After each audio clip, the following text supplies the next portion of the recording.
काशीपुर गांव में मणिलाल नाम का एक जमींदार था। पूरे गांव में उसका बहुत दबदबा था। वो सबकी मदद करता। पूरा गांव उसके गुणगान करते नहीं थकता था। वहीं उसकी बेटी रूपाली उसके एकदम विपरीत थी। दरअसल रूपाली को अपनी खूबसूरती पर बहुत घमंड था, क्योंकि गांव में जहां सब लोग काले थे, वहीं रूपाली चांद से गोरी। आईने बता, कौन है मुझसे सुंदर? नहीं मेरी बच्ची, अब तुझे खुद की नजर लग जाएगी। चल बेटी, मंदिर चलते हैं। आज एकादशी है ना। तेरी माँ हर एकादशी व्रत रखती थी, तू कम से कम मंदिर तो चल ही सकती है ना। मैं और मंदिर? पिताजी, मंदिर तो लोग इच्छा मांगने जाते हैं। मेरे पास तो सब कुछ है, पैसा, रूप, रंग। मुझे कुछ भी मांगने की क्या जरूरत है? तुझे तो समझाना ही बेकार है। मैं चला मंदिर, तू अपना श्रृंगार कर। मणिलाल की पत्नी का निधन रूपाली के जन्म के समय हो गया था और उसने अपनी बेटी को नाजू से पाला था। इसीलिए उस बिन माँ की बच्ची को बहुत प्यार देते हुए मणिलाल उसकी गलतियों को नजरअंदाज कर दिया करता था। दिन बीतते हैं और एक दिन गांव का कुम्हार किशन अपने सर पर 2 पानी से भरे मटके लिए जा रहा था और रूपाली अनजाने में उससे टकरा जाती है। अंधे हो क्या? देखकर नहीं चल सकते? सारे कपड़े भिगो दिए, पता भी है कितने महंगे थे। जानते भी हो मैं कितनी जरूरी काम से बाहर जा रही थी। अरे बिटिया, इसमें मेरी क्या गलती है? मेरे सर पर तो बोझ था, तुम तो देखकर चल सकती थी ना। तुम्हारे सर पर ना तो मटके का बोझ था, ना जिम्मेदारी का। इतनी दूर से पानी भरकर लाया था, सब गिरा दिया। मटका टूटा वो अलग, नुकसान हो गया, ऊपर से माफी की जगह सुना रही हो। कैसा नुकसान हुआ आपका, ये बताओ। पानी गांव में मुफ्त का है और आप खुद कुम्हार हो, तो मटके तो खुद बनाते होगे। और रही बात मेहनत की, तो वो तो आप जैसे गरीबों के नसीब में पहले से ही लिखी है, समझे?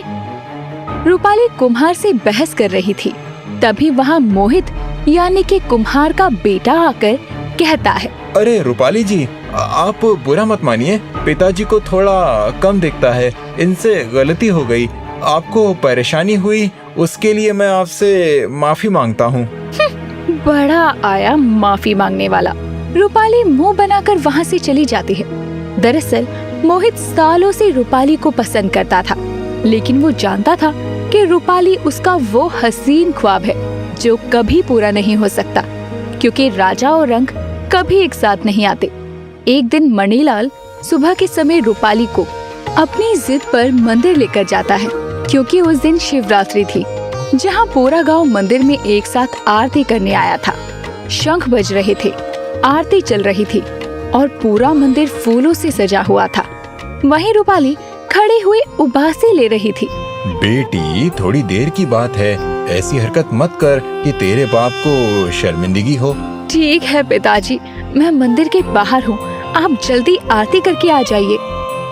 रूपाली मंदिर से बाहर निकलने को होती है, तभी एक साधु उससे भिक्षा मांगता है। मेरी बच्ची, भगवान के नाम पर कुछ दे दे, 2 दिन से कुछ नहीं खाया। भिक्षा लेकर और प्रभु का ध्यान करके अपना गुजारा करता हूँ, कुछ दे दे। मेरे पास कुछ नहीं है, दूर हटो, ना जाने कहां कहां से चले आते हैं। रूपाली ये कहकर आगे बढ़ने लगती है। तभी वो साधु उसके पैर पकड़कर कुछ खाने को मांगता है और रूपाली उसे अपने कदमों को स्पर्श करते देखकर उसे धक्का देकर कहती है, ना जाने कितने दिनों से तुम नहाए तक नहीं हो, तुम्हारी हिम्मत कैसे हुई मुझे छूने की? तुम गरीबों की यही आदत है, अमीर और खूबसूरत लोग देखे नहीं कि भीख मांगने आ जाते हो। रूपाली उस पर चिल्ला रही थी। तब तक मंदिर की आरती खत्म हो जाती है और सभी गांव वाले मंदिर के पास जमा हो जाते हैं, जहां पर रूपाली थी।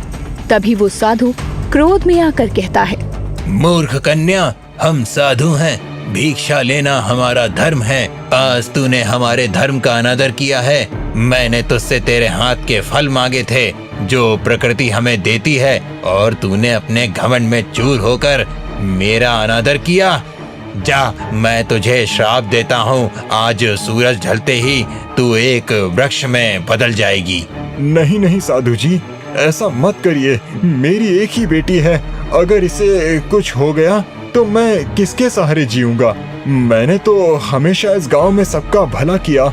मेरी बच्ची को माफ कर दीजिए। हर किसी बच्ची के कर्म उसके साथ आते हैं और जाते हैं। तुम्हारे कर्म तुम तक सीमित हैं, लेकिन तुम्हारी पुत्री को भी अपने कर्मों का फल भोगना ही होगा, अवश्य भोगना होगा। साधु ये बोलकर वहाँ से चला जाता है और जहाँ मणिलाल और गांव वाले साधु का श्राप सुनकर डर में थी, वहीं रूपाली को उसकी बातों पर यकीन नहीं था। वो रोज की तरह घर आकर अपने बाल संवार रही होती है, तभी कंघी उसकी बालों में अटक जाती है। रूपाली की चीख सुनकर मणिलाल और नौकर उसके कमरे में आते हैं और उसके बालों को शाखाओं में बदला देखकर मणिलाल रोने लगता है। मेरी बच्ची, तूने अपने अहंकार में क्या कर लिया? मैं तुझे बोलता था कि घमंड इंसान को कहीं का नहीं छोड़ता। देख अब तेरे साथ क्या हुआ। मैं क्या करूं? मैं क्या करूं मेरी बच्ची? मणिलाल रो ही रहा होता है। वहीं सूरज अस्त होते ही रूपाली पूरी तरह आंगन में लगे वृक्ष में बदल जाती है। वहीं मोहित भी रूपाली की चिंता करने लगता है और वो मटके बेचने के बहाने मणिलाल के घर आता है। साहब, मालकिन ने ये मटके मंगाए थे, वही देने आया था। साहब क्यों नहीं बोलते कि आज जो मंदिर में हुआ उसके बाद तुम मेरी बेटी का तमाशा देखने आए हो? मालिक, ये आप कैसी बात कर रहे हैं? ऐसा कुछ नहीं है। मालकिन कहाँ हैं? उन्होंने मटके मंगाए थे, चाहे तो पूछ लीजिए उनसे। ये रही मेरी बेटी, खुद पूछ लो। मणिलाल ये कहकर पेड़ की तरफ इशारा करता है। मैं अभी साधु के पास जाकर मालकिन को ठीक करने की प्रार्थना करता हूँ। मोहित अपने मटके वहीं छोड़कर सीधा उस साधु के पास जाता है। बाबा, ये आपने क्या कर दिया? मालकिन को पेड़ बना दिया। उनको ठीक कर दीजिए, मैं आपसे विनती करता हूँ। उस जैसी घमंडी लड़की की यही सजा है। अब कम से कम वो परोपकार का पाठ तो सीखेगी। वैसे भी वो कठोर दिल की थी और अब सच में पेड़ की तरह कठोर हो गई। नहीं बाबा, ऐसा मत कीजिए। मैं उससे बहुत प्यार करता हूँ। वो जैसी भी है, लेकिन मैं उसे पसंद करता हूँ। अरे मूर्ख, वो तेरी जिंदगी नरक कर देगी। वो रूप की सुंदर है और मन की काली, किस्मत की धनी, लेकिन सीरत से फकीर है। उसका मोह त्याग दे। बाबा, प्रेम तो निष्पक्ष होता है ना, और मेरा प्रेम हम दोनों के लिए काफी है।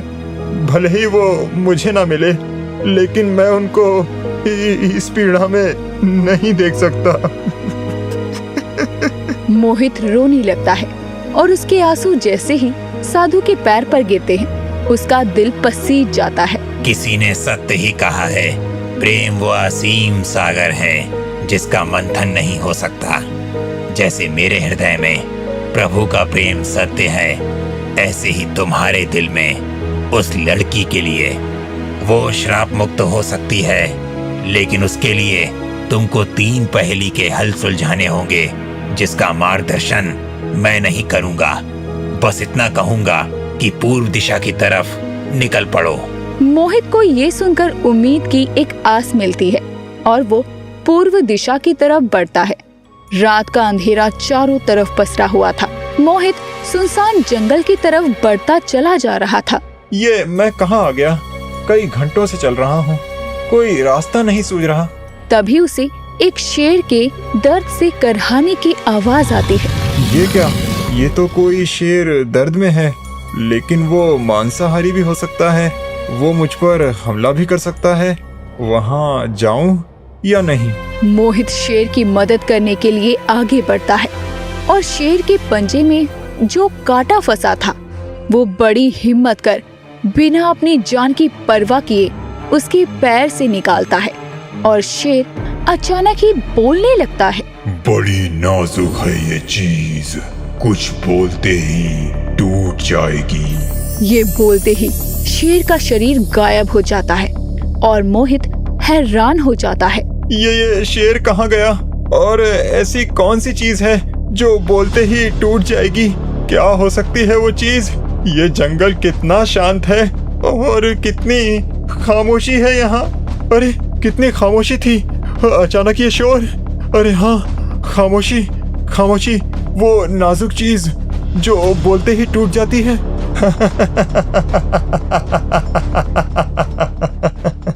पिताजी, पिताजी मैं बोल सकती हूँ। पिताजी देखिए। मेरी बच्ची, जरूर उस कुम्हार के बेटे ने ही साधु से तुझे श्राप मुक्त करने का कोई हल निकाला है। मोहित रूपाली को बोलता देखकर बहुत खुश था और जंगल की तरफ आगे बढ़ता है। तभी एक बंदर आकर मोहित को परेशान करने लगता है। अरे जा ना भाई, मैं वैसे ही बहुत परेशान हूँ। अरे ठीक है, चला जाता हूँ, लेकिन फिर पहेली का जवाब और पहेली खुद ही तलाश लेना। अरे बाप रे, तुम तो बोलते हो, यानी तुम मायावी हो। मुझे बताओ ना, अगली पहेली क्या है? एक शर्त पर बताऊंगा, पहेली बताने से पहले तुम मेरी पहेली का उत्तर दोगे। यही वजह है तुम इंसान नहीं बन पाए, क्योंकि तुम इंसान की मजबूरी समझते ही नहीं।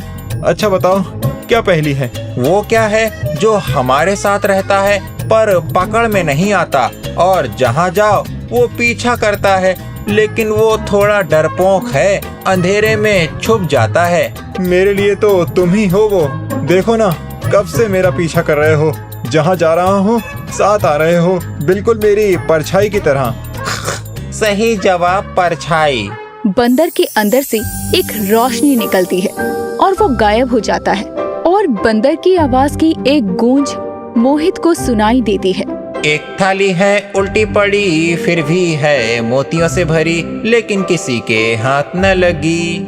मोतियों से भरी थाल, शाही खजाना? अरे नहीं नहीं, वो तो किसी के हाथ लग ही जाता है। फिर क्या हो सकता है? मोहित परेशान भूखा प्यासा जंगल में भटक रहा था। तभी उसे प्यास लगती है और वो नदी में पानी पीने लगता है, और उसकी नजर नदी के पानी पर जाती है। अरे हाँ, एक थाल मोती से भरी, उल्टी पड़ी, हाथ ना लगी। ये तो आसमान है। तभी एक आईना प्रकट होता है और मोहित उसे देखता है। बस कुछ ही देर की बात है, फिर आप ठीक हो जाओगी। मोहित अब आगे बढ़ रहा था। तभी सूरज उगता है और अचानक ही गर्मी बढ़ने लगती है। मोहित की त्वचा तपने लगती है। तभी उसे एक अधमरी हालत में तितली मिलती है। पापों से मुक्त करता है, जख्मों को भरता है, फितरत को बदलता है, मानव चरित्र निखरता है। जल्दी बताओ मानव, इसका क्या हल है? मेरे प्राण जा रहे हैं। आंसू, मौत, जीवन, जख्मों को भरता है। घाव है क्या? नहीं, तितली ये बोलकर मर जाती है और मोहित रोने लगता है। मैं हार गया, मैं आपको नहीं बचा पाया मालकिन, मैं आपको नहीं बचा पाया। मोहित रोते हुए मणिलाल के घर पहुंचता है। तुम मुझे ठीक करने गए थे ना? बताओ ना, बताओ क्या हुआ? मैं हार गया, मैं हार गया। मैं आखिरी पहेली का जवाब नहीं दे सका। इसमें तुम्हारी कोई गलती नहीं है, मेरी ही गलती है। मैंने हमेशा अपनी खूबसूरती का घमंड किया और गरीबों को नीचा दिखाया। मैं ठीक नहीं हो सकती, लेकिन मुझे फिर भी मेरी गलती का पश्चाताप है।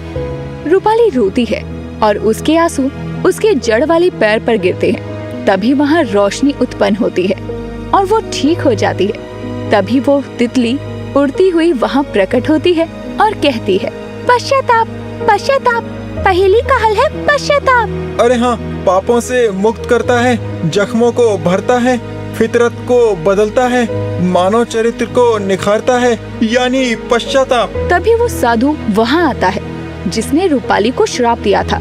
रूपाली उसके पैरों में गिरकर माफी मांगती है। मुझे माफ कर दीजिए बाबा, मैंने आपका अनादर किया। आज के बाद मैं कभी कोई घमंड नहीं करूंगी। साधु रूपाली को माफ कर देता है और ये भी बताता है कि कैसे मिन्नतें करके मोहित ने रूपाली को श्राप मुक्त किया। जिसके बाद उसे याद आता है कि वो भी मोहित को कितना परेशान किया करती थी। अब रूपाली सबसे माफी मांगती है और कुछ महीनों के बाद मोहित से शादी कर अपना घर बसाती है। रामपाल एक गरीब किसान था।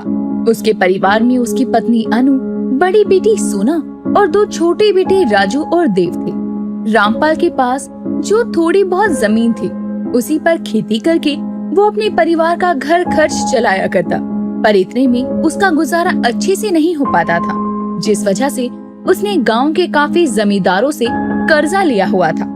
ऐसे ही एक दिन एक सेठ रामपाल के घर के बाहर आता है और बोलता है, रामपाल, अरे ओ रामपाल, कहाँ है तू?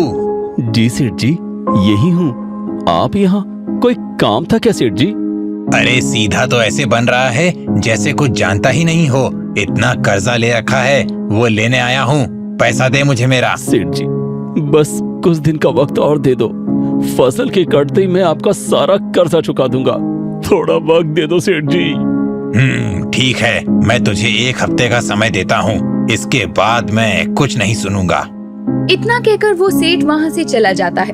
पर आए दिन कोई न कोई रामपाल के घर के दरवाजे पर कर्जा मांगने के लिए आता ही रहता है, और रामपाल के पास किसी को देने के लिए एक फूटी कोड़ी तक नहीं थी। इन सब से दुखी होकर एक रात जब सभी घर के लोग गहरी नींद में सो रहे थे, तभी रामपाल उन सभी को छोड़कर घर से फरार हो जाता है। जैसे ही रामपाल के भागने की बात गांव में फैलती है, तो सभी सेठ और गांव के लोग अनु से चीख चीख कर कर्जा मांगने लगते हैं, और अनु हाथ जोड़ कर कहती है, अरे जी, आप सभी लोग थोड़ा सा धीरज बनाए रखिए। मेरे 3 बच्चे हैं, मुझे उनका भी लालन पालन करना है। मैं एक एक करके आप सभी का कर्जा उतार दूंगी। मेरे पति ने आपका जो भी नुकसान किया है उसकी भरपाई मैं कर दूंगी। भगवान के लिए अभी आप लोग यहाँ से चले जाइए। मुझ पर और मेरे परिवार पर वैसे ही दुखों का पहाड़ टूट पड़ा है। कृपया करके हमें थोड़ा वक्त दीजिए। अनु की बात सुनकर सभी लोग वहाँ से चले जाते हैं। रामपाल के भाग जाने के बाद जो थोड़ी बहुत जमीन और रहने के लिए मकान था, उसे बेचकर अनु सभी कर्जदारों का कर्जा दे देती है। कुछ ही दिनों में अनु और सोना मिलकर गांव में एक छोटी सी कच्ची झोपड़ी बनाकर रहने लगते हैं, और जैसे तैसे अपना गुजर बसर करने लगते हैं। हालात बद से बदतर होने लगते हैं। सर्दियों का मौसम आने लगता है। भूख और कमजोरी के कारण अनु की तबीयत बहुत खराब होने लगती है। एक रात कड़ाके की ठंड पड़ती है, और ठंड में अनु की जान चली जाती है। अपनी माँ को इस तरह बिस्तर पर मरा हुआ देखकर सोना रोते हुए खुद से बोलती है, हे भगवान, आखिर मैंने तेरा क्या बिगाड़ा था? पहले मेरे पिताजी चले गए, कर्ज के चलते हमारा घर, जमीन, सुख चैन सब कुछ चला गया, और अब मेरी माँ को भी तूने मुझसे छीन लिया। तू इतना निर्दय कैसे हो सकता है भगवान? तुझे मुझ पर और मेरे 2 छोटे भाइयों पर जरा सा भी तरस आया? एक तो तूने मेरी माँ को भी अपने पास बुला लिया, अब तू हमें भी अपने पास बुला ले। हमें क्यों जिंदा छोड़ा है? आखिर कैसे मैं अपने दोनों भाइयों को अकेले संभाल पाऊंगी? क्यों छीन लिया मुझसे मेरे माँ बाप को? जवाब दो। जैसे तैसे करके सोना अपनी माँ का अंतिम संस्कार करती है, और अब अपने दोनों छोटे भाइयों की जिम्मेदारी सोना के कंधे पर आ जाती है। सोना एक समझदार लड़की थी। कुछ लोगों से बातचीत करने के बाद सोना को आसपास के घरों में झाड़ू पोछे का काम मिल जाता है, जिससे वो अपने छोटे भाइयों की पढ़ाई लिखाई और घर के राशन पानी का खर्च चलाने लगती है। क्योंकि सोना एक बेहद ही सुंदर लड़की थी, इसीलिए गांव के कई लोगों की उस पर बुरी नजरें थी। ऐसे ही एक दिन जब सोना एक सेठ के यहाँ पर बर्तन धोने का काम कर रही थी, तभी उस सेठ का लड़का जाकर सोना को पीछे से पकड़ लेता है और बोलता है, हाय हाय मेरी जान, कितना काम करोगे अपनी नाजुक हाथों से। लाओ जरा तुम्हारे हाथों को चूम कर उन्हें आराम दे दूं। यह क्या कर रहे हैं आप? छोटे मालिक, दूर हो जाइए। आपको शर्म नहीं आती क्या ये सब करते हुए? कपड़े पहनकर तुम्हारे सामने खड़ा हूँ, शर्म कैसी? कब तक ऐसे ही बर्तन धो धो कर, पोछा लगा लगा कर अपना गुजारा करती रहोगी? जैसा मैं कहता हूँ वैसा कर दो, रातों रात तुम्हें सोने से तौल दूंगा। बस थोड़ा सा प्यार ही तो मांग रहा हूँ। इतनी सुंदर हो, गोरी हो, थोड़ा मजा दे दोगी तो क्या रूप घट जाएगा तुम्हारा। दोबारा मुझे हाथ लगाने की कोशिश की ना छोटे मालिक, तो ऐसे 100 चाटे मैं आपके मुँह पर झड़ दूंगी। मैं गरीब हूँ पर बिकाऊ नहीं, जो चंद पैसों के लिए आपके साथ बिक जाऊं। इतना कहकर सोना वहाँ से जाने लगती है, पर वो लड़का अपनी हरकतों से बाज नहीं आता और सोना के साथ जबरदस्ती करने लगता है। जैसे तैसे करके सोना उसके चंगुल से निकलकर भागती है और चीख चीख कर लोगों की भीड़ को जमा कर लेती है। पर क्योंकि सोना एक गरीब लड़की थी, तो कोई उसकी बातों पर यकीन न करके उसे ही गलत बना देता है और उसकी बुराइयां करने लगता है। तभी भीड़ में मौजूद एक औरत कहती है, पहले इसका बाप घर छोड़कर चला गया, माँ भी मर गई और अब ये डायन लोगों के बेटों पर बुरी नजर डाल रही है। अपनी अदाओं में फंसाकर उनसे पैसे ठगना चाह रही है। अरे ऐसी कलकन्नी को तो इस गांव में रहने ही नहीं देना चाहिए। धक्के देकर निकाल दो इसे। इसने न जाने कब से किस किस के बेटे को माया जाल में फंसाकर उसे ठग लिया होगा। लोगों की ऐसी बातें सुनकर सोना का दिल बुरी तरह से टूट जाता है। वो रोती हुई अपने घर चली जाती है। इस हादसे के बाद से तो सोना का गांव में रहना और मुश्किल हो गया था। हर कोई सोना को बस ताने देता और धिक्कारा ही करता। सोना के भाइयों को भी स्कूल से निकाल दिया जाता है। सभी परेशानियों का हल निकालने के लिए सोना अपने भाइयों के साथ एक दूसरे गांव में चली जाती है और जैसे तैसे अपने जीवन की छोटी सी शुरुआत करती है।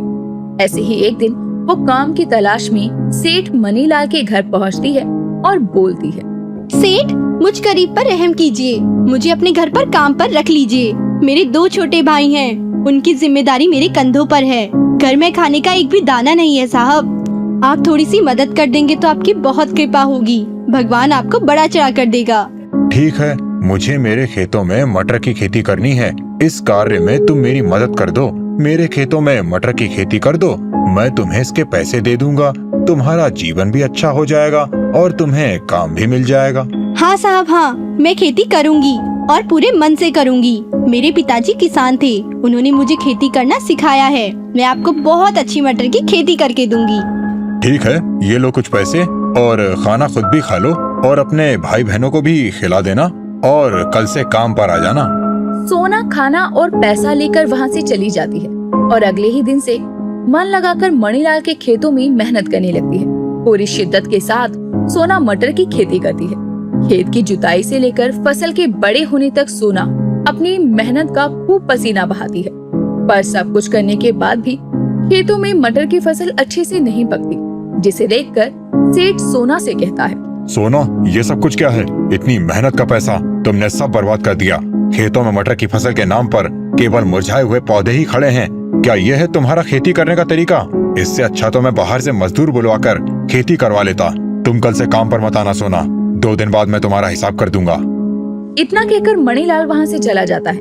मणिलाल की बातें सुनकर सोना को बहुत बुरा लगता है और वो अपने आप को कोसती हुई एक कुएं के पास जा पहुँचती है और उसके अंदर झांकते हुए बोलती है, इस जिंदगी ने मुझे हमेशा दुखी दुख दिए हैं। माँ पापा चले गए, कर्ज के चलते खुशियाँ चली गई। काम करने निकली थी तो लोगों ने मेरी इज्जत को तार तार कर दिया। गलत ना होते हुए भी मुझे गलत बना दिया। किस्मत से अगर कहीं काम मिलता तो सफल नहीं हुआ। ऐसी नरक जैसी जिंदगी जीने से तो अच्छा है मैं इस कुएं में कूदकर अपनी जान दे दूं। यह गरीबी का दर्द मुझसे और नहीं बर्दाश्त होता। आज मैं अपनी जान देकर सब कुछ खत्म कर दूंगी। इतना कहकर कुएं में छलांग लगा ही रही होती है कि तभी कुएं से एक तेज प्रकाश उत्पन्न होता है और उसके सामने साक्षात देवी माँ प्रकट होती है और बोलती है, पुत्री, यह तुम क्या करने जा रही हो? इतनी चुनौतियाँ पार करने के बाद अंत में तुम अपने प्राण त्यागने जा रही हो।